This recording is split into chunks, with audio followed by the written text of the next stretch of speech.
Hi friends, I know we usually talk about Magic the Gathering, but this episode we thought we would let you in on a once-in-a-lifetime investment opportunity.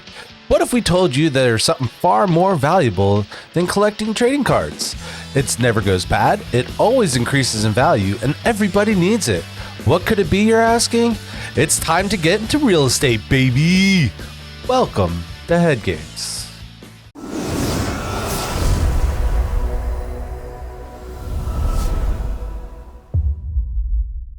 Greetings and salutations, everybody. My name is Zombie Apocalypse, and in the tallest mountains, the grassiest plains, the soggiest swamps, the fishiest of islands, and the thickest of forests, and yes, that is with two C's, they just call me Steve. Hello, friends and opponents. I'm Jetterex, part-time outdoor enthusiast, full-time cat whisperer. Most of my pets know me as Tim. Only part-time outdoor enthusiasts. Is it just like when you walk your dog? Yeah, I am inside right now. So, to be fair, we play this game inside. Anyway, mostly inside. Thank you for joining us today on the Head Games Commander podcast, where we talk about the Magic the Gathering Commander format. Tim, after a long-winded intro about all the basic lands, what are we talking about today? I don't feel like we're fooling anybody. Today, we're going to talk about lands. Your deck needs them to function. And today, we're here to talk about how to build your land base in Commander to make sure you don't end up watching your opponents play while crying. Yeah. Now, challenge accepted. I'm going to build a deck with 0 lands. Challenge accepted. Okay. That's a story for a different day. No, MDFCs don't count. That's what you were gonna ask. I was exactly gonna say, do MDFCs count? Yes. Yes, they do. Anyway, so before we actually get into the actual topic itself, I just want to remind you guys to please like, subscribe, comment, do all the fancy YouTube things, hit the bell, do all the crazy stuff. It just makes me feel all good on the inside. And thank you guys so much. Yeah. All right. So we are kind of like diving into the thicks of anything land related in the Commander format. So we have a couple questions here that we're going to bring up to in this conversation and kind of just talk about lands. So Tim, this is the most important question that I get asked all the time. And I'm talking every day. It's a everyday occurrence. It really isn't. How many lands do we play in our Commander decks? Yeah. And the interesting thing to about this question and starting out the conversation is there isn't actually just one answer. I do think that you can frame it in terms of a starting point. And I'm sure that people brew their decks differently. Even you and I think do it slightly different, although we often include each other in the process. So there is definitely some similarities to it. But I think we often have a starting point, and by we I mean any individual player probably has a starting point. And so I think that I want to answer that question. I want to answer the question of like, what's the number you start with? And what shifts it one way or the other. So for me, the number is 38. And I actually think that there's a strong argument that even that is kind of low, just from a math standpoint. But it's not just a game of math, right? It is also a game of feelings, of how we feel the deck should be, and how we feel about the cards that we're putting into it. And I think for a lot of folks, the concept of putting 38 or putting 40 lands in the deck feels like, oh, I'm just going to end up with too many, and then I'm going to have lands but no cards to do stuff. So I think that 38 is a pretty good starting point for just about any deck, and then we can talk more about what might change that. So I'm in actually I'm in the 40 camp now. The reason why I say that is because I've been also paying a lot more attention to MDFCs. So instead of only having 2 MDFCs. I'm trying to jam in 4 or maybe even 5 MDFCs. So realistically speaking, and I realistically speaking, I think having 35 lands that can, and then have 5 lands that can turn into, or 5 spells that can turn into lands, is a really good place to start off, because a lot of the times I want my MDFC spell to be a spell. Because the MDFCs that I'm picking are not just the throwaway ones that are just happen to be in my color. You actually have choices now, which makes it really, really, really nice. And honestly, here's how I also look at this. Like, when you're flooded, if you draw a spell, you can play it. If you are in a drought, you draw, like, you have to get those lands. So I'm gonna increase my odds of getting these lands on over. I'd rather flood than drought in Magic the Gathering, because you can fix flooding by having a whole bunch of card draw. I will say that I agree with that principle when we're talking about Commander. Yes. In the Commander format, I would rather have more lands, because you always have your Commander. You always have at least one card in hand. There's a lot of data that suggests that Screw actually beats Flood in individual formats most of the time, but in Commander, it's an entirely different ballgame because it's multiplayer, et cetera, et cetera. Can we take a second to just to pause here and tell our listeners what MDFC means? Because we're going to use the term a lot today, and let's not assume that everybody knows what it is. So MDFC stands for Modal Double-Faced Card, and this is a shorthand that we use in Magic the Gathering to talk about a specific set of cards that are a spell on one side, and of course spell can mean any different kind of non-land card. It could be an artifact, a sorcery, an instant, a creature, could be or any other permanent type. It is that on one side, and it is a land on the other side. And when you have this card in your hand, it counts as whatever is on the front half of the card in every other zone. But you have the option to instead just play it as a land. And I'll give you just a starting off point today, and I'm going to pick one that I don't think that we're talking about later. And I'm going to use the card Agadeem's Awakening. This is a black mythic sorcery. It's X and 3 black. Returned from your graveyard to the battlefield any number of target creatures that each have a different converted mana cost, X or less. And on the other side, it is a card called Agadeem the Undercrypt, which is just a land that taps for black, and you may pay 3 life to have it enter untapped, otherwise it enters tapped. So this is an MDFC, a card that is both a spell on one side and a land on the other, and we're talking about using those cards in our land slot to kind of create more options for our deck. Yeah, they're all around. Most of them are pretty good. There is some bad ones, and there's also MDFCs that are one color on one side and a different color on the other. Those aren't as popular.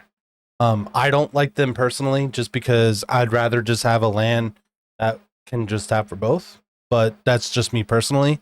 If you have them, please run them. They're great that way. But like, I'm not a huge fan of them. Yeah.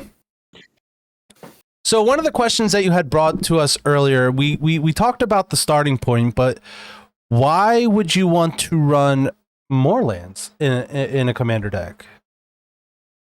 I think you should answer this question. Okay, yeah, you're right. I absolutely should. I am a huge fan of Lands Matters strategies, and that's when you have a higher land count, that means you're fueling your strategy even more.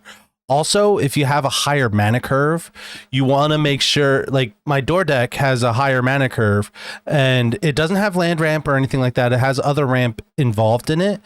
But the reason why I have such a high land count in that deck is because I need to make sure I'm hitting my land drops every turn. Because it is a control deck, and with control decks, you need to make sure you're doing that or you're not going to win. So if you need to guarantee a land drop every turn, that's a reason why you're going to want to run a higher land count. Or if you're doing like a land fall based strategy where you're going to need 24 basics because you're going to get every single one of those basics out every game and get a whole bunch of value out of that. It's another great reason why you're going to want to run something with more than the 38 lands. Mm-hmm.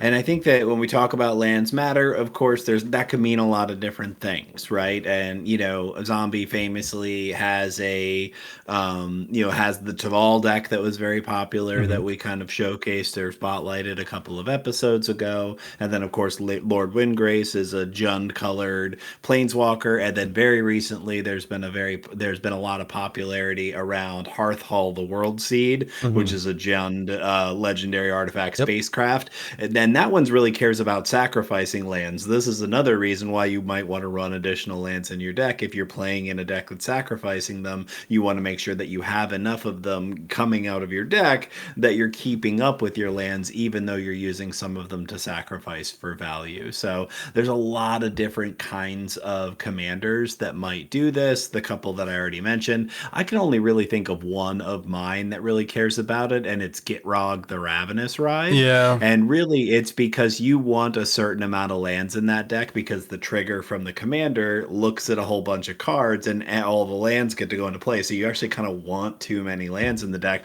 Although I just peeked at my list, and as it currently stands, I've actually only got 39 in there. So I was like, I have one more than I would normally run in that deck, with 3 of them being MDFCs. But the point still stands. It's a really good reason to run more. It's interesting how back if we had this episode when we first started this podcast like 2.5 years ago, I would have said my starting number would have been 35 or 36. Yeah. It's interesting how as a player I have grown to want more lands in my deck than I used to, because I always thought, oh, lands are just boring, but like without these boring cards, you're not going to be able to play the exciting cards. And as I said, in Commander specifically, I think flooding is better than being screwed, right? Right. So since I answered the last question, when do you run fewer lands in your deck? And the answer is CDH. But let's go ahead and let Tim. Yeah, let's just jump right past that part of the answer. I mean, the short answer for me is that I don't ever run fewer. That I like when I have my starting point, and the reason that I say this is because I almost always run mid-range or control or combo kind of commander decks. Aggro, which is a pinnacle of 1v1 formats, is not as well represented in Commander, but there are commanders and deck styles that do skew aggressive. They definitely exist. We spotlighted the Tidus from Final Fantasy X deck a little while ago. That is a front end drive as fast as you can kind of deck, and you may be able to get away with less there. One of the other things that's also going to influence it is the cost of your commander. So if you have a commander whose mana value is low, a Samwise Gamgee comes to mind. 2-mana commander, you're going to be able to cast that. And with that deck, it's not a great example because it doesn't ramp. It's not a commander that is cheap and also ramps, but that might be another reason to run less lands. If you essentially have ramp in the command zone that is also cheap, you may be able to get away with running less. So I actually have a deck that I think, and we just talked about it. Honestly, I think Sammy, that deck could actually use fewer lands, since that deck is so aggressively trying to win as fast as possible. Sometimes, like the few times that I goldfished it, sometimes I felt like the lands were getting in the way, because if I'm trying to win by turn 4, I don't need to necessarily have that 38 lands to get me to that number, when I could replace it with 0-drop artifacts that can, tap for mana or things like that. So in those situations where also my commander is sicko ramp in the command zone, right? and I just have to get to 6 once, and I'm going to be doing that with ramp. Therein lies the challenge, is that because it is also a 6-mana commander, like, can you get away with fewer lands as long as you have some like mana rocks to vault it forward? Some of the time, yes, but the fact that it's a 6-mana commander kind of means you can't go too light on it. You've currently got 37 in there, and 4 of them are MDFCs. The reason we keep bringing up the fact that there's how many MDFCs is that they mostly count as lands. There are some of them that enter tap no matter which way you slice it. Although I don't know that any of the ones that you picked for that deck do. I think they all have the option to Yeah, I think they all did. Yeah. So in that case, those are 37 actual lands, so you don't have to worry so much about it. Valakut Awakening enters tapped, but still, so they count as a little bit. They slow you down ever so slightly. So do they count as a full land slot? Kind of depends on the MDFC. Yeah. So,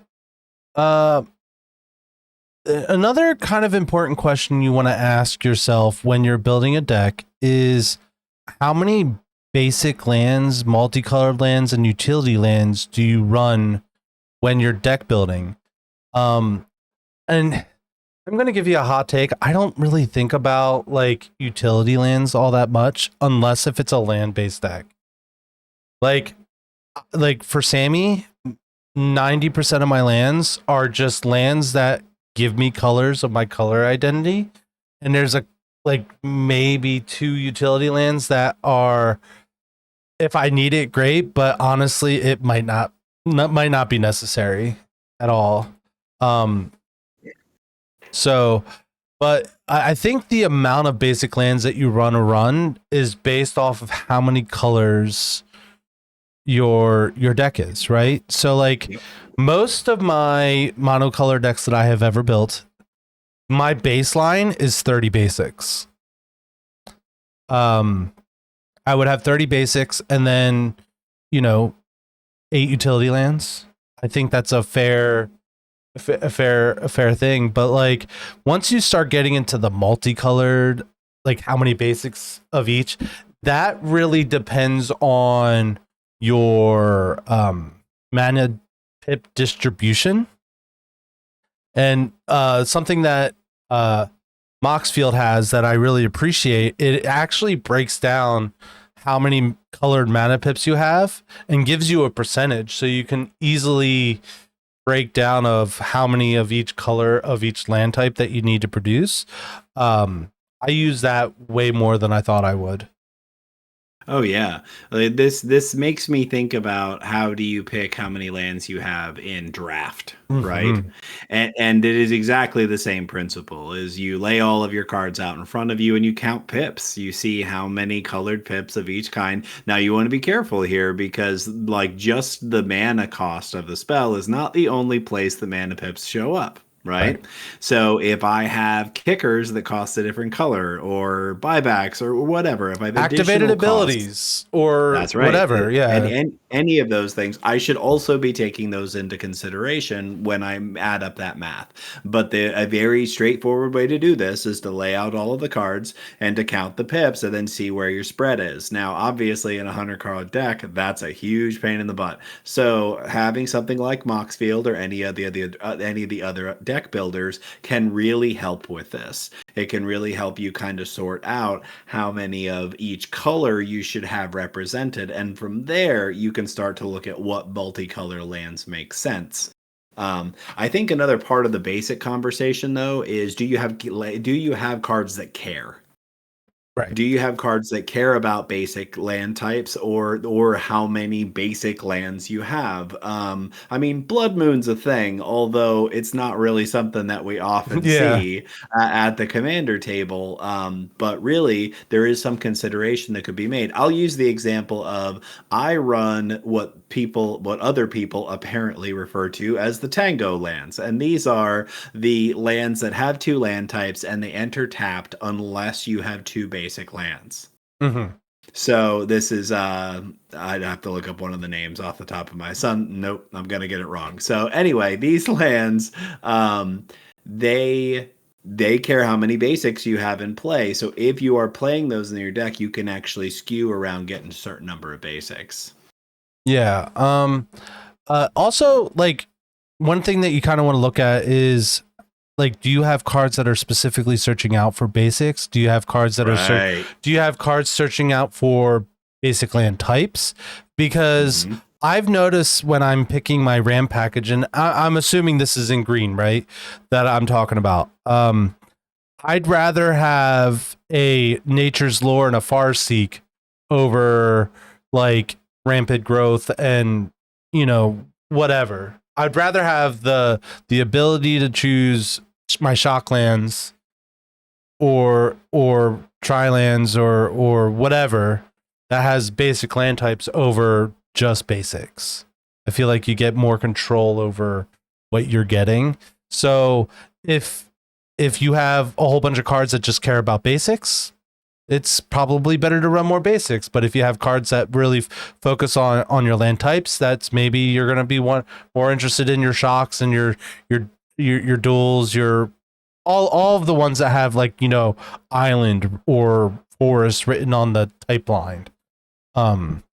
That's another and this is thing to look at. Yeah. Part of what makes a lot of those land cycles so good. Right. If you're kind of, you know, new to the game or not fully invested like we are, and in the madness that is fully taking our brains. The reason that some of these lands are considered better than others is because they do have those land types in their type line. So cards like, you know, Nature's Lore can search for specific things based on those land types. So it makes them a little bit more fetchable based on what your cards you're playing. But yeah, I mean, budget's also a thing. Like, I think I think in Commander, your land base is important, but it's not as important as everyone makes it out to be, because you can have a budget land base and still be fine. It might be a little bit slower because you're going to have to run a couple more tap lands and things like that, but you can get away. Like, I've done, like, I have my Commander deck that has, I think, 20 something basics, and it's a 4-color deck, because I mean, it had to do more with the theme and the fact that it's like my 5th, like, multicolored deck. I kind of started running out at that point, but, like, you can do fine, but when you have your budget land base, you kind of have to pay more attention to how many pips you have, and getting that distribution more appropriate than if you have a really expensive land base. I can just throw all the duels, all the shocks, all the fetches, and be fine. You know, so a couple things you want to think about as well.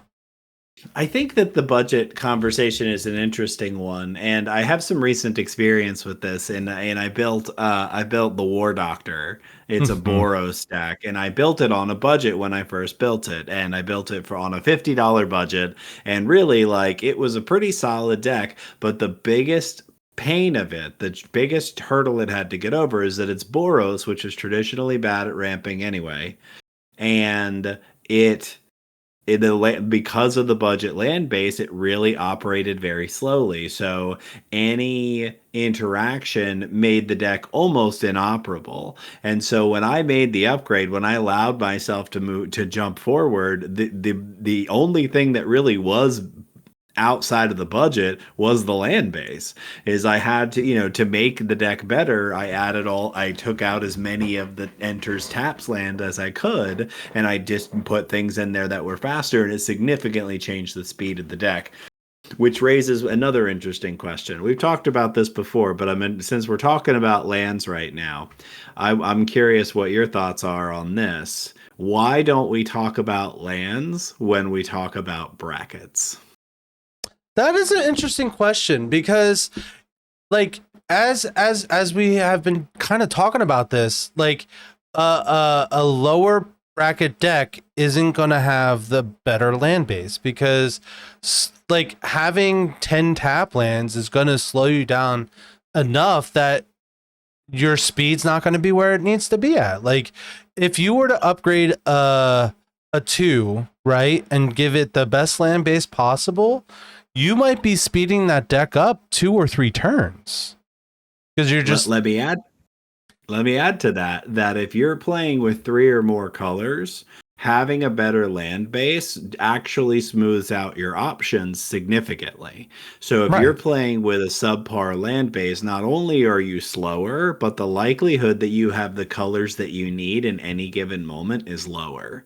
With a good land base, let's just add fetches and shocks to any multicolor deck. Yeah. You get 3 or more colors, you add the full patent to fetch lands and shock Mm-hmm. lands to that deck. Now you just up the likelihood that you're going to have a perfect mana base in way more games, Right. making it so that you can cast any of the cards that you have in your hand.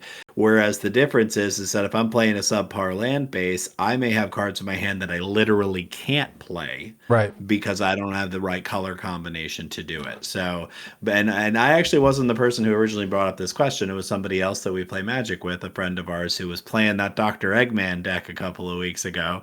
You know, he brought it up that like a really, really overdeveloped mana base feels like it should kick you up a couple notches on the bracket list, because if you have 2 decks of the same power level, Like if you and were one to of them, if you were to build the same deck, but one had a really bad land base and the other one Yep. had a really good land base, the really good land base will absolutely trounce the really bad land base 80% of the time.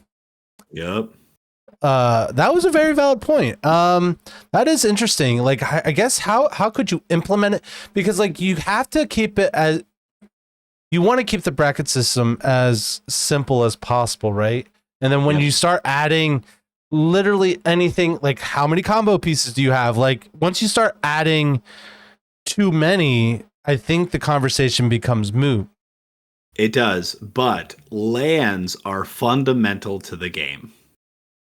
They are. They're I'm not saying fun. land should not be on the list, but I'm just saying Yeah. there has to be at some point there has to be a cutoff line where it's like, okay, we shouldn't add anything more to the bracket system. Right. But that's for another episode. We'll talk more about the brackets. I don't know, maybe after Atlanta, probably, Maybe. because we'll have Yeah. more discussions. Maybe they'll drop something new there. Who knows? Oh, that'd be interesting. I'd very much like to see that. I don't think they will. I think they're going to wait until next year to I don't drop think something. so either. But you never know. Something crazy could happen. So before we move on, I do want to say a little bit more about utility lands, because when you said previously that you don't even think about them a lot of the time, and I can get on board with that. I really can. So for me, I definitely have pet lands. Like there are some utility lands that I think are really versatile. Like I'm always kind of talking about, and I'm gonna forget the name of it now. Oh my gosh. So there are utility lands. Yeah, there are utility lands that I'm very, very fond of, and I find myself kind of trying to find decks for them really consistently, and to that end, I kind of shoehorn them in a little bit. So what I'm going to say about utility lands is I'm not necessarily thinking of a number that are going to go in there, but I'm thinking of how much does this work with what the deck is doing? Like if there's a high level of synergy to the utility, that's going to make me want to put it in there more. But we all have to recognize, and you nailed it when you said something like this, that the amount of increased value you get from the utility lands is very small. Right. It's marginal. Your lands most of the time are making mana to cast spells. If you are using your lands to do something else, you're kind of in trouble. So something that you had mentioned that's kind of important. Things that I'm looking for in my utility lands are like Manamo, where like the land enters untapped, it does tap for a color, and the ability itself isn't very expensive, and it's doing something that I need. Like I realized I can't believe I completely dropped the ball on this, but Manamo should honestly be in Garth so I can untap Garth and use his ability again. Yeah. Yeah, like just looking at utility lands, I'm like, what the heck am I doing? Like, So like I found an upgrade for Garth, which is really hard to do, by the way. So for me, it also depends on if the utility land is tapping for colorless mana, if it taps for mana, Yep. and if it enters tapped. Those are the three things that I'm looking for and looking at when I'm looking at utility lands. I prefer my utility lands to tap for the color. But honestly, you're not going to get that a lot of the time. And you also want your utility, like you want it to fit your theme.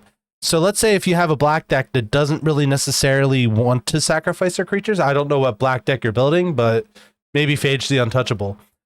You're not necessarily going to want a Phyrexian Tower because that's an amazing black utility land. But if you're not caring about sacrificing creatures, you're not really going to want to slot that in, even though you really could do it for free. But maybe that black mana is more important. Maybe you want to have more swamps for Cryptghast or what have you.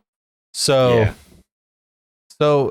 all these things are important. So like even in monocolored decks, like you don't want to have 15 utility lands because sometimes you have that basic synergy that you need to kind of like align yourself with, because a lot of the times when I'm running in a monocolor deck, one of my favorite RAM pieces to use is Cage Sun, right? So I'm gonna, or even extra planar lens is another example of I want to have snow covered whatever basics and put that on my extra planar lens. Now all those lands tap for 2 and you guys don't benefit from it, right? So very important things to kind of look at.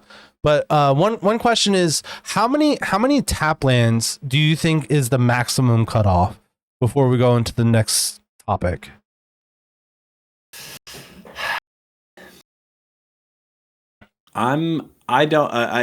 This is challenging again because really there are definitely decks where I feel that some lands entering tapped is not going to harm it all that much because of the pace of the deck or what it does. But again, coming back to like the War Doctor, for example, like the War Doctor wants to be setting up on turns 3 and 4. Yep. And it wants to be doing something pretty brutal on turn 5. So making sure that I am able to set up on those turns means I need to be very conscious of the amount of tap lands. And when I was playing with a bunch of them for the budget build, it just was not really working at all. So it depends on the number of colors, of course, and like what type of kind of color fixing lands that you're playing with. Right. Again, I usually prioritize the Tango lands like Canopy Vista, Cinderglade. I usually play with those because I think that these days they're actually a fairly decent budget option. Oh, they're a very good budget option. So I think my when I'm looking at this number, I think the number I'm looking at is 4. Once I start getting past 4, there has to be a really good reason why. Sure. Because I mean, maybe it's 5. I think 4 or 5 is when like I start questioning, okay, what benefit is this doing for me by having this in here? Or is this just because I have it? Or and there's a lot of, is it because I'm running low on all my other stuff and I have to just use what I have? Is it because my budget was spent on the cards that I'm building with that I lost, that I don't have a large budget for the land base? Because I'm personally okay with having a bad land base to lower a power level of a deck just so I can play fun stuff, right? So maybe I'm not the best person to ask this question, but you're gonna listen to it anyway. And thank you for listening, by the way. I'm just breezing through a couple of my decks on Moxfield right now, and I like really the number that's popping out for me is actually 2. Ooh. And really like that's I would say about the average. Now I am not counting lands that conditionally enter untapped. Correct. Like you don't count shock lands. You don't count check lands because that's right. Most of the time they will enter untapped. So I'm counting like Bajuka Bog, Yes. right? That Hard always enters has to. tapped unless you have an ability that says otherwise. And I'm also counting the bounce lands, because they enter tapped as well, Yep. but they're kind of they're kind of a different, kind of a different conversation, honestly. But yeah, I probably have about two or three there if I'm really prioritizing the deck going quickly. Yeah. All right. So we're gonna go into the next section, and what we're gonna talk about is we picked 3 good cycles of lands, 3 bad cycles of lands, and then a good budget option. And we're talking about multicolored lands and why we think they're good and why we think they're absolutely horrendous. And before we go into the list, we want to note that like we took the really, really obvious answers out of contention for the Yep. conversation, because so unless you're very new to the game, you know this already. What are commonly referred to as fetch lands are obviously good. What Yep. are commonly referred to as shock lands are obviously good. And Yep. there's probably about 2 or 3 other cycles that are just Trios, generally dual lands, like Yep. Just generally considered to be the best of the best. We were actually looking at a little like what are the other cycles that we often find ourselves including, and why is it that those come up for us? That so when we talk about good ones, we're not necessarily saying these are the best. We're saying that these are good options, if you've already if you've gotten the really good ones out of the way already. right. So the first good cycle we're going to talk about, we kind of brought them up a little bit just a minute ago. We're talking about the bounce lands. Funny story, used to call them the Tangle lands, and turned out I was wrong. I did too. I had no idea that people could because Because they like dance back and forth, they right? dance back and forth. Yeah, like Yeah. apparently we were very much on the same page, and the whole rest of the world was just wrong. Yes. Yes. But Because great minds think like us specifically. yeah, like us. That's right. Yeah. And what the bounce lands are is they are either friendly or allied, or friendly or enemy colors. And when it enters the battlefield, it enters tapped, and it also you have to return a land from your from the battlefield to your hand. One of the reasons why I like these so much is it's like drawing your next land drop without drawing a card. Because it doesn't ramp you ahead, because that's what people were like, oh, it doesn't ramp you ahead, but that's not why we're here. We're here because it's drawing me my next my next turn's land drop without drawing that extra card. So like it's solid, man. It's drawing you a card. And the best thing about them is they're dirt cheap. They're they're commons. So go to a draft pile and you'll probably find some there. You know what I mean? Like, so I like that they're drawing you a card, even though it doesn't actually draw you a card. Like, I don't count that as a card draw spell in my card draw category, but like, but it's doing it like it like that anyway. And let's also talk about the utility that you get out of this land, right? And if you are playing with MDFCs, which again we've talked a lot about them, and they're not on our list of like good cycles to talk about because they are obviously so good. If you play an MDFC land as a land and you have one of the bounce lands, you can get it back and then use it on its spell side later.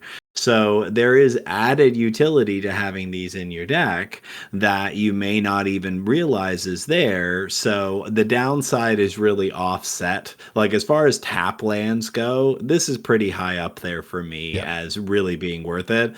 I don't usually play these in 3 or more colors, but if I'm in 2, trust and believe this is in the deck. Yeah. One thing that also kind of a utility purpose of it, let's say you're in Black X, right? You want to discard a big, fat, dumb creature. Just do this on turn 2. Float your black mana from your swamp. Oh, well, I guess you can't do it that turn because you have to discard it at the end of your turn. But like, just reanimate that creature next turn.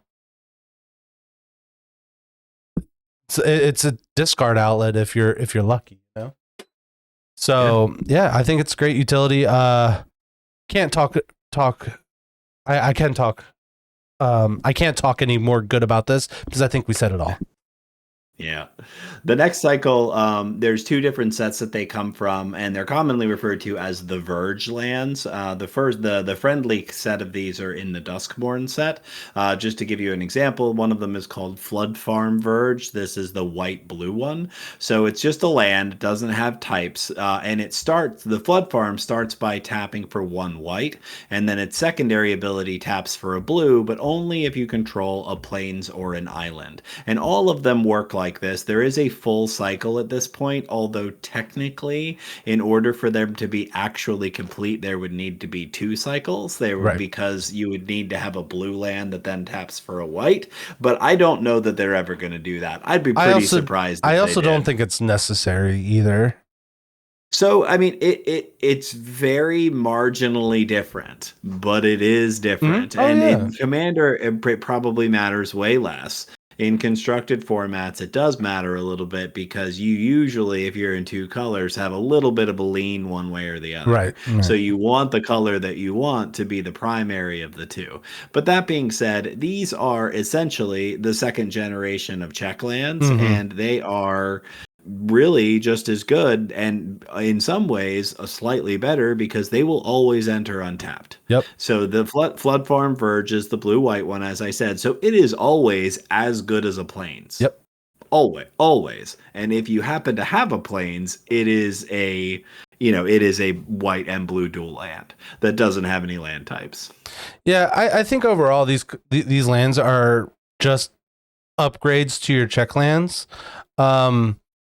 I don't know if I run both the check lands and the Verge lands, but maybe you run a mix of both, because like the problem is if you're running too many check and Verge lands, you're not going to have the basic land types for them to activate. So so there is that minor downside with them, and the check lands are we'll talk about them later. So the next set of lands are called the Battle Bond lands.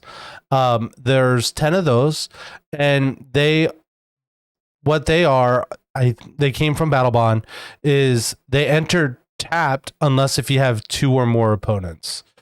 So the only time that they'll enter tapped is if it's a 1v1, and if that's the case, a tapped land's probably not going to matter. So they're just dual lands at this point, right? Yeah, I mean, they were printed. They didn't really say that they were printed for Commander, but let's be real. They were printed for Commander. They were printed for Commander. They were printed for Commander as something that could, that'll slot right in there, and an enormous amount of the time they're just going to be an untapped dual land. So really, they are very solid. Something to be said about both the Verge and the Battle Bond lands is that they're not cheap. They're not incredibly expensive. They're not old school dual lands or any of that noise, but they right. are a little bit more on the expensive end of things. So while they are good, they are a little bit pricey. They're in the double digit price point. Yep. So so since we're talking about price, let's talk about the budget options that we like to run. We talked about the check lands a lot. And basically how they work is they enter and they check to see if you have one or the other of the land types, and if you do, they enter untapped. It's pretty sweet. Yep. I love these in 5 color decks. I like them a lot. I don't know if I have a full cycle of the check lands in Garth, but I'm pretty darn close if I don't. So check lands, they're great. Go ahead. An example of this is Sun Petal Grove. It's a land that says this land enters tapped unless you control a forest or a plains, and it taps for either a green or a white. These work really well with all of those land type cards that we were talking about, the Tango lands, the Surveil lands, the Triomes, the Shock lands. So with a certain percentage of each of those types of lands in the deck, as long as you have one of these land types, this is also entering untapped. So one of the best things you can do in a multicolor deck is get a Triome out as quickly as you can, because then it turns on all your Verges and check lands and makes them into just very, very easy dual lands. But the check lands, why we're so high on them, is they are dirt cheap now. They are basically commons. They are so easy to get, probably a quarter a piece or something low like that. I think the most expensive one I saw was 57 cents. There you go. So you can get a whole set. You can get a whole cycle of check lands for a couple of bucks. And even in your 5-color deck, you probably have a much smoother land base as a result. Yeah, and the other cycle of lands we have in this are the pain lands. And what we're talking about would be like Underground River, which is it enters untapped. It taps for a colorless, or you can pay 1 life to tap it for a blue or a black. In Commander, that 1 point of damage isn't really going to make that much of a difference. Another, honestly, upside about them is that they can tap for colorless, because there is cards that have colorless in their cost. Absolutely. That I like to run, like Kozilek the Great Distortion. I like to run that card a lot. And if I can throw a couple of lands that make it easier for me to cast that card, and it still gives me the colors that I need, that sounds like a win to me. And it might be really marginal to bring this up, but this has been happening more and more lately. But there are cards that care about if you have lost life. Yes. And they get activated if you have taken damage. And so I'll use the example of Ishtola, the Knight's Blessed. So if a player has lost 4 or more life on an end step, so that deck plays with lands that hurt you, because you can get a trigger on your turn just by doing enough damage to yourself. So there can be upside to having the pain lands in the deck. Like, that deck definitely plays with all of them for that reason. Right. And a lot of others that we've already mentioned. But yes, the pain lands also very, very cheap. It may seem like a bad thing to have it do you damage, but the number of times where you're going to have that happen is very low. But the utility of being able to get mana out of it, that as long as you don't care what the color is, that makes them very versatile and very worth it. So we talked about the good, we talked about the budget. Let's talk about the ugly. These are lands that if you are running them, don't matter if it's a budget deck or not, please remove them from your list. Please. Okay? I cannot stress this enough. These Vivid lands, okay?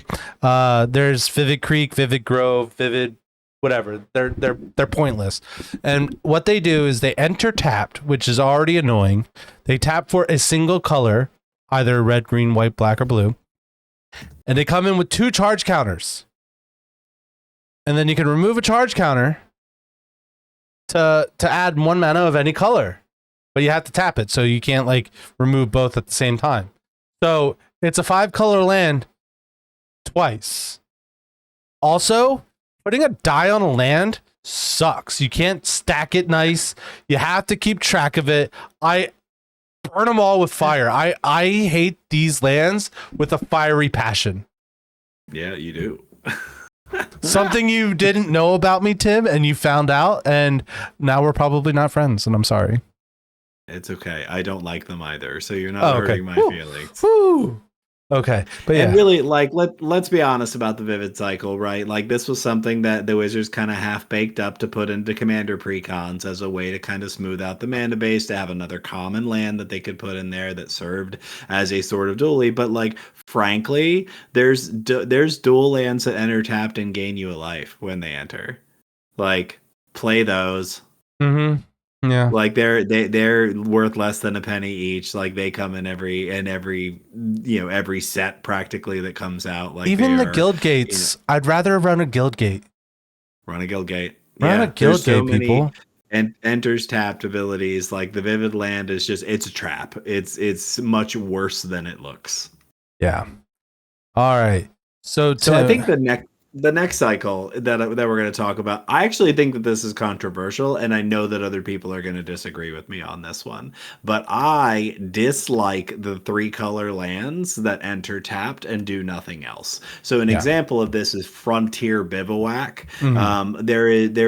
There is a cycle of 5-color lands from Tarkir, from the original Tarkir, and they recently reprinted it in Dragonstorm. Frontier Bivouac is the teamer land. It enters tapped, gives you a green, a blue, or a red. And really, here's my caveat. If you are in strictly those 3 colors, I suppose you could consider putting this land in there. Yeah. Don't put these in your 4-color or 5-color decks. Please don't do it. Because like the entering tapped is too much of a downside for that level of smoothing. Again, if you're in exactly those 3 colors, but I gotta tell you, I still don't run them. I don't run them.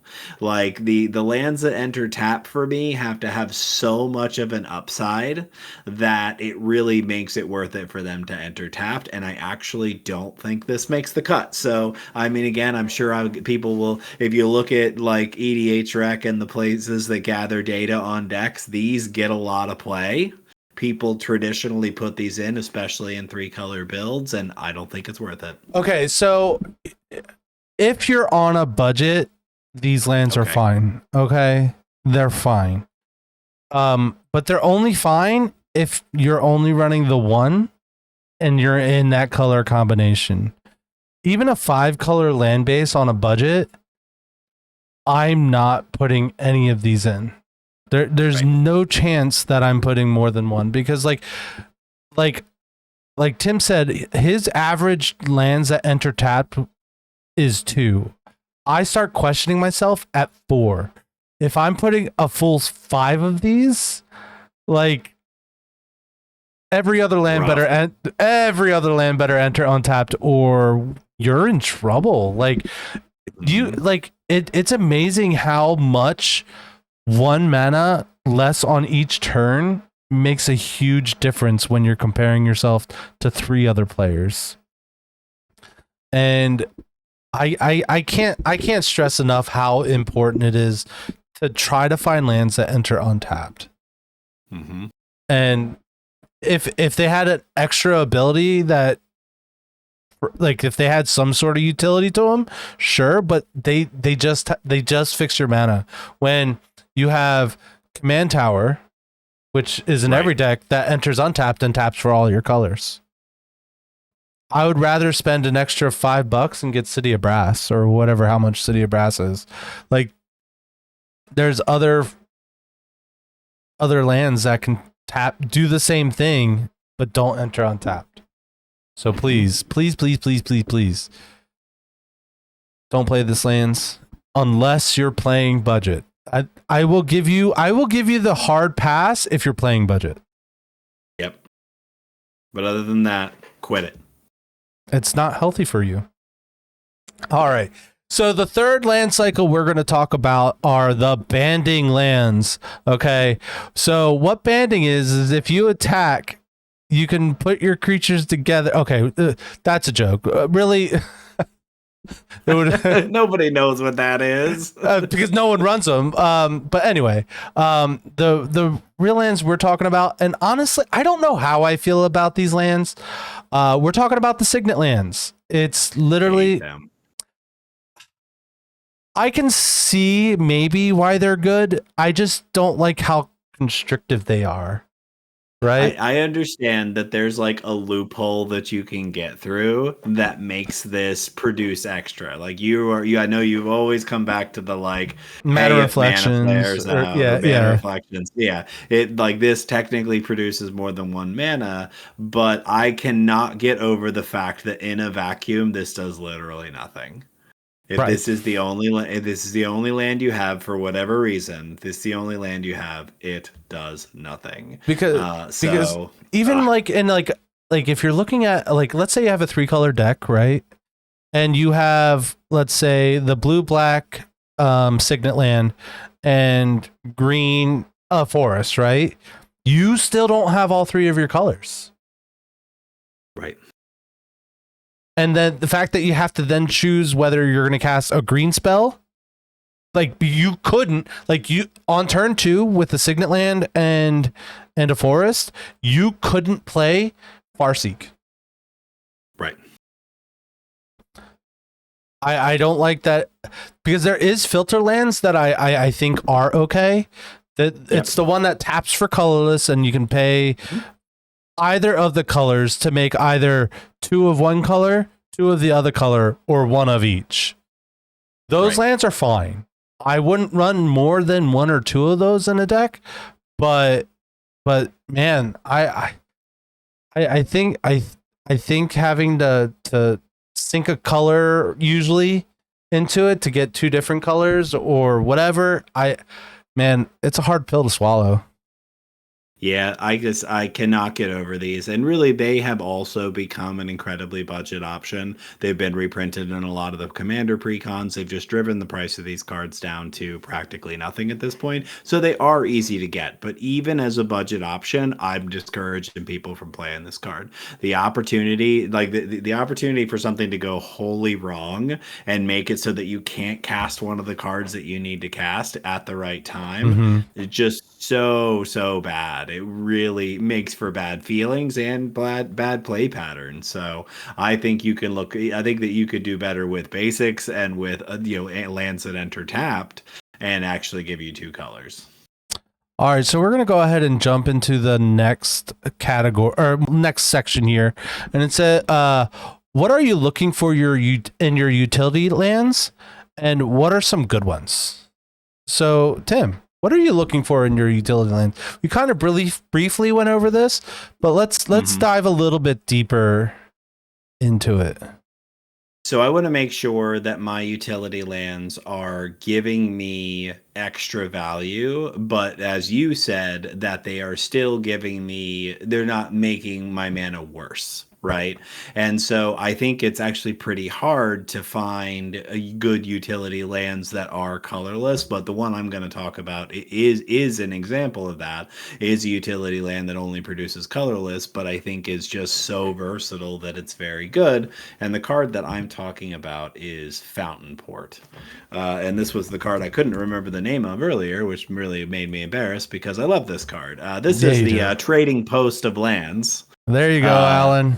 We got you. Shout out, Alan. So Fountain Port is a land from Bloomborough. It taps for a colorless. It has 3 activated abilities. You can pay 2 and sacrifice a token and draw a card. You can pay 3 generic mana and a life to make a 1/1 blue fish creature token. You can pay 4 generic and tap it to make to create a treasure token. So those might not sound powerful on their own, but there are a lot of decks where this ends up being very, very useful in several different ways. There's lots of token strategies, and this gives you an opportunity to draw extra cards for one of the cheapest rates on a land.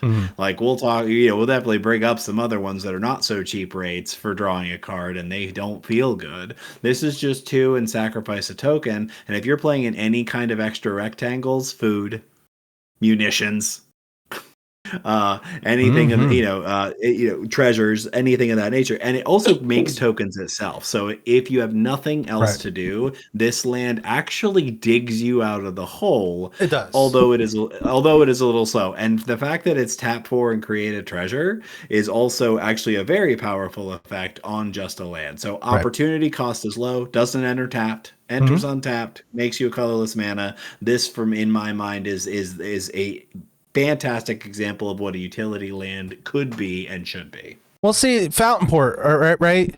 Oh, we compared it to Trading Post, which is the best card in the game. So why wouldn't the Trading Post of Lands not be the best land in the game?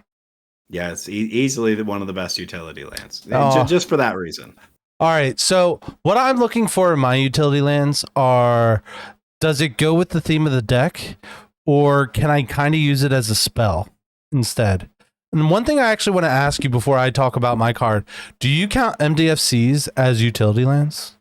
Absolutely. Okay, so I run more utility lands than I thought. Yep. But so the one that I brought up, and you could use any of these in the cycle, but I picked Boseiju Who Endures. It it destroys bad lands that your opponents have, or I believe it's artifacts or enchantments. And it only costs 1 green if you have your commander out, or well, I know, right.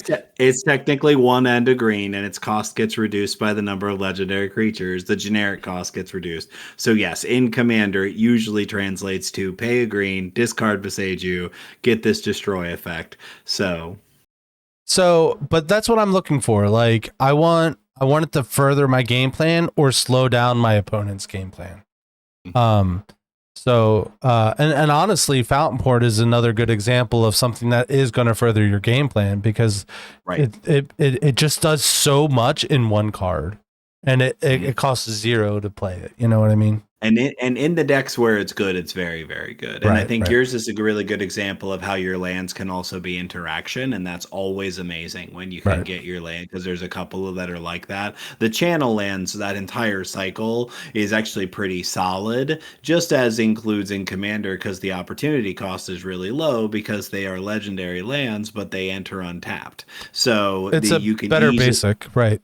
That's right. You can replace a basic with it, but this is why they're expensive, particularly Beseiju. It's why it's an expensive card, because if you're playing green, there's very little cost to including this in one of your land slots.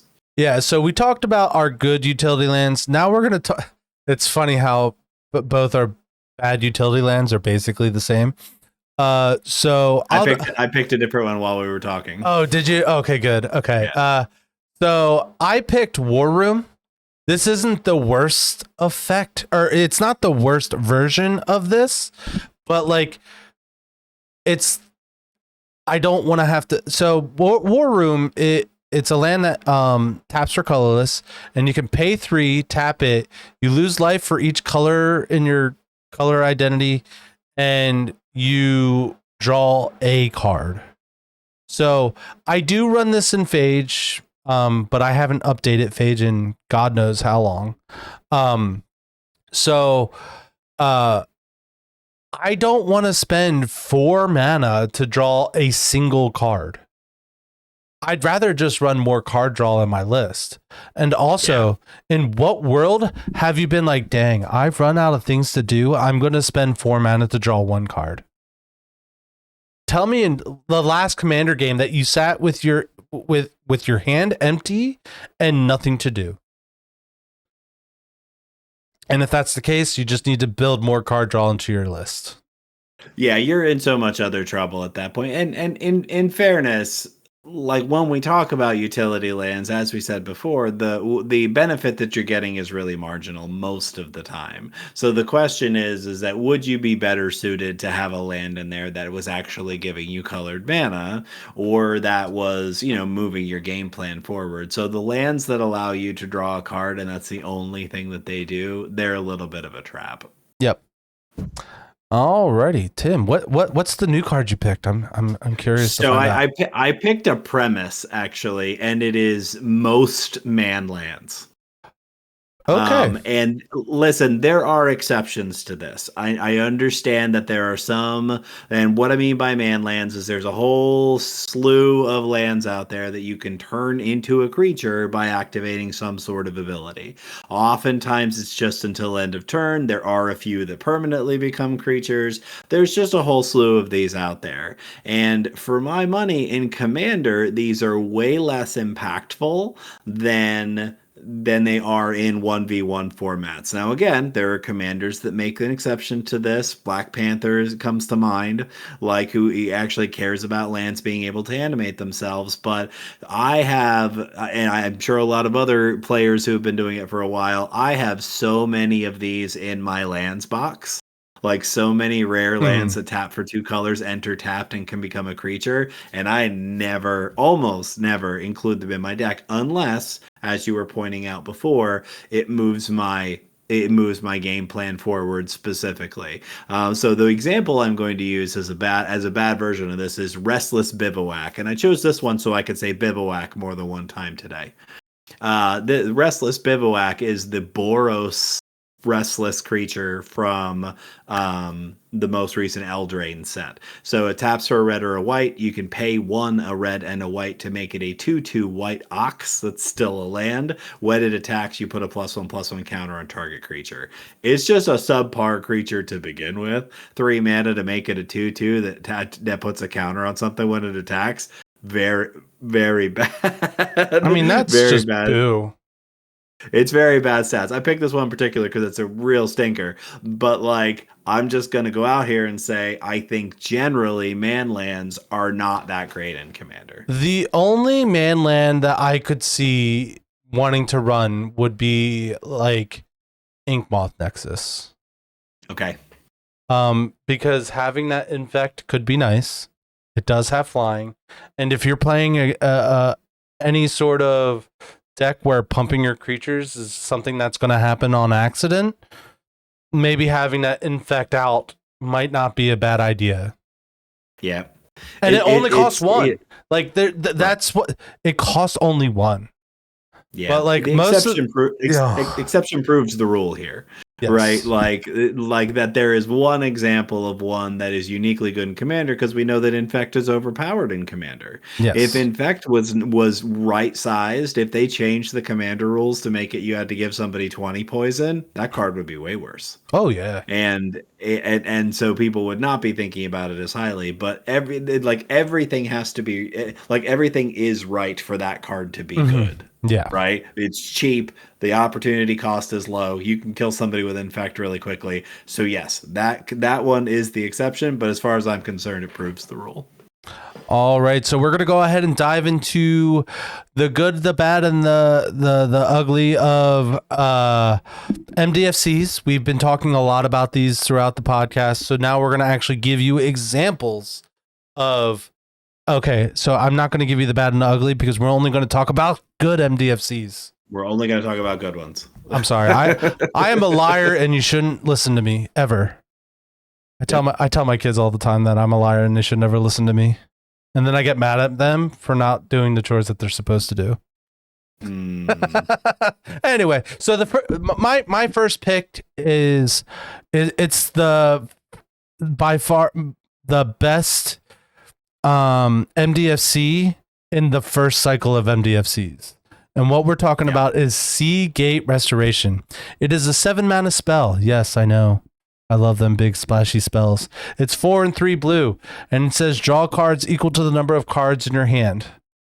Man, I love drawing a lot of cards, Tim. Don't you? But also, so also it enters the battlefield tapped unless they pay 3 life. So it's a lightning bolt island that can draw you lots of cards in the future. Man, what? How? I could gush about this card all day. Right, and we talked about Agadeem's Awakening to start the thing, and really, I would say that there is a cycle of mythic spells that are lands on their backside, and that you can pay 3 life to have those lands enter untapped, and all of them are at least playable. There's 2 or 3 of them that are just straight up good, and this is the king of that list of that cycle of 5 cards. The blue one is easily the best. Yeah. So Tim, what was your first pick of the MDFC awesomeness? Also from that first cycle in the Zendikar set where they came out in is, I think, a card that has become a staple of green decks, and it is Balagad Recovery. So it is 2 and a green for a sorcery on the front side. Return target card from your graveyard to your hand. So it's regrowth for 1 more. And on the backside, it is a land that enters the battlefield tapped and taps for a green. So I really think that, again, as far as tap lands go, having a tap land in a green deck that, if you draw it early on and you need it to be a land, you put it in, it's tapped, or later, you can pay 3 mana to get any card back from your graveyard. In Commander, this is an incredibly powerful effect. Yeah, I'm a huge fan of returning cards from my graveyard to my hand to then be able to recast again. It's one of the highlights of my Garth deck is that I have a regrowth in my command zone, and the fact that you can have a regrowth that is a land is super sweet. So the card that my next pick is actually from, again, the first cycle of MDFCs. It's called Malakar's Rebirth. It's a 1 black instant. Choose target creature. You lose 2 life. Until end of turn, this creature gains. When this creature dies, return it to the battlefield tapped under its owner's control. This is such a powerful protection piece in black. Also, if you're like my good friend Tim here, who plays Hidetsugu and Kairi, it is a combo piece. But what I just like it that it's not a very expensive spell, right? A lot of the problems that I have with the MDFCs are the spells are overcosted. Yep. A lot of the time. Pinnacle Monk is one of those examples where it's like it just returns an instant or sorcery from your graveyard to your battlefield, and it's a 2/2 prowess monk, right? 5 mana for that is overpriced. That's why in Sammy it's good because it only costs 2 red. Right. Listen to that whole podcast episode and you can hear more about that card. But what I like about it is I honestly could probably run this in Garth too, because it's like, oh, you're going to kill my Garth. Okay. Now it resets itself. Right. Man, now to be fair, the land on the other side does enter in tapped. So it makes it not as good, but like, who cares? Honestly, this is probably going to be 80% spell, 20% land. Right. And that's what I want from my MDFCs. But that's also why I run 38 lands. And I think that this is a really good example of a land that if it were in my hand early on, I would absolutely dump it onto the battlefield as a land with the knowledge that it's very likely that I'm going to pick it back up later. Yep. That I'm going to get to my bounce land at some point. I'm going to pick this up and then it's going to be a spell. Or again, if you don't have it early in the game and you draw it later, it's just the spell side. It's just the spell that you want it to be. It's gasoline late in the game when you want it to be. And if you're in any kind of deck where you are deliberately sacrificing your creatures, this card is fantastic. And you mentioned Hidetsugu and Kairi as that deck plays a critical mass of spells that do exactly this. So the fact that there's an MDFC that does it is just perfect. It is very, very good in that deck. But really, for only one black and technically 2 life, again in Commander, 2 life is not a big deal to pay for almost anything. So this is just one of the best costs of this particular effect anyway, and on top of that it's an MDFC. Very strong card. I love that card. All right, what's the last one you got? Yeah, finally, I am going to mention one from the there have been a couple of different cycles of MDFC cards, but most recently we got one in Modern Horizons 3. And I got to tell y'all, if you haven't looked through all the ones from Modern Horizons 3, this is where you really want to spend some time, because this is going to change your Commander game a little bit, because there are a whole number of uncommon MDFCs that have that same effect that the Mythic lands had from Zendikar, where you can choose to have them enter untapped if you pay 3 life. So in Commander, these cards are remarkably good. The one I want to talk about is Sink into Stupor. This is a blue land. So on one side, it's Soporific Springs. That's a word right there. It is a blue land that can enter untapped if you pay 3 life. And then Sink into Stupor is a 3 mana instant. Return target spell or non-land permanent an opponent controls to their hand. So it's it's an expensive memory lapse. Costs 1 more blue than a memory lapse, 3 instead of 2. But it's also a bounce spell. I forget this part of it. Yeah. And it does have to target something your opponent does, but it gets any non-land permanent. So that super expensive creature you just put down, that super expensive artifact or whatever, I'm going to put that back in your hand with this. And it is incredibly impactful when you're able to have that tempo shift in Commander. It's also a counter spell, because when you return a spell that's on the stack to their hand, the spell is no longer on the stack to be cast. So that's right. Like, it can save the game. Yes. Like, this is what you want your utility lands to do. Exactly. You want it to save the game, remove your pesky problems, or get your game plan through. This is like prime example of what you're looking for in an MDFC. All right, so I think it's time to go into the last section, right? The last question is, why are the original dual lands so bad? You think that like early in the game with all those overpowered cards, they'd have made dual lands that are just like absolutely the best thing that's ever been, and instead we get this junk. Yeah, We get like, these awful, ridiculous. They have is both land types, and they produce 2 colors of land, and they enter untapped. It's ridiculous. it's so okay. The serious reason why these lands are so bad is the fucking price tag. I mean, I'm sorry, the price tag. Okay, it's super expensive for no good reason. I want them to reprint them into the no, okay, don't do that, Wizards, please don't. I have a couple and I don't want to lose that much money. But no, but in all actual seriousness, we've talked a lot just in our own time about this, that the original dual lands are obviously they're incredibly costly financially, and the amount that they actually make your deck better is so small. Right. So incredibly small. I don't own any, and I cannot bring myself to buy them. Like, I just don't care enough. Like, and I know that it doesn't make the deck better. It is a pure flex. That is all that it is.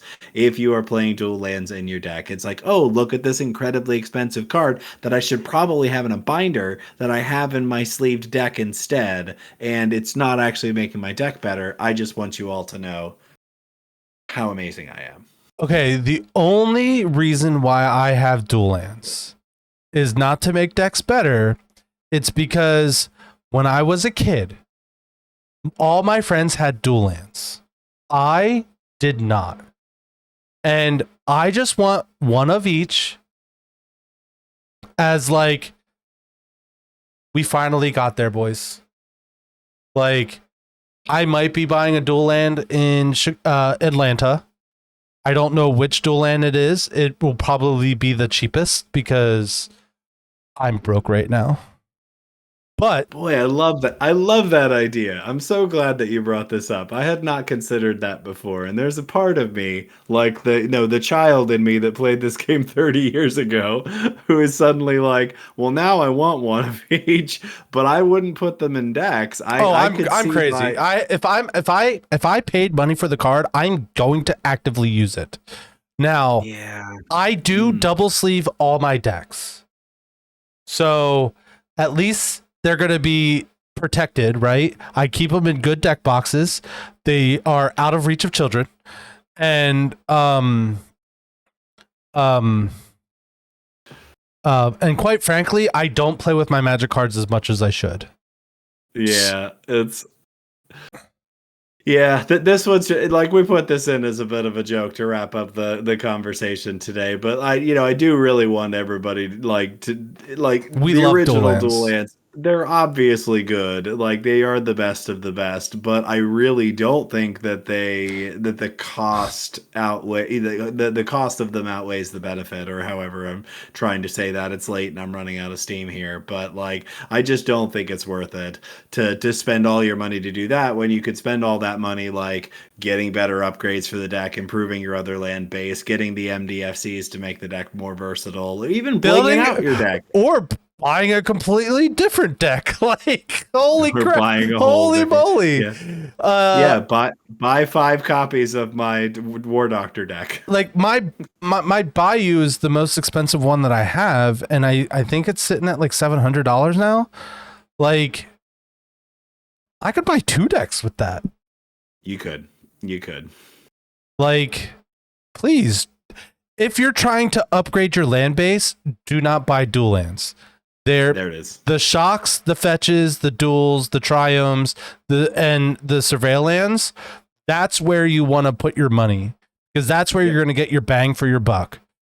But if you're a whale, if you have disposable income, right? Like, if you have, like, don't not eat food to buy a dual land. Okay, spend your money responsibly, people. Okay, that's it. We're done.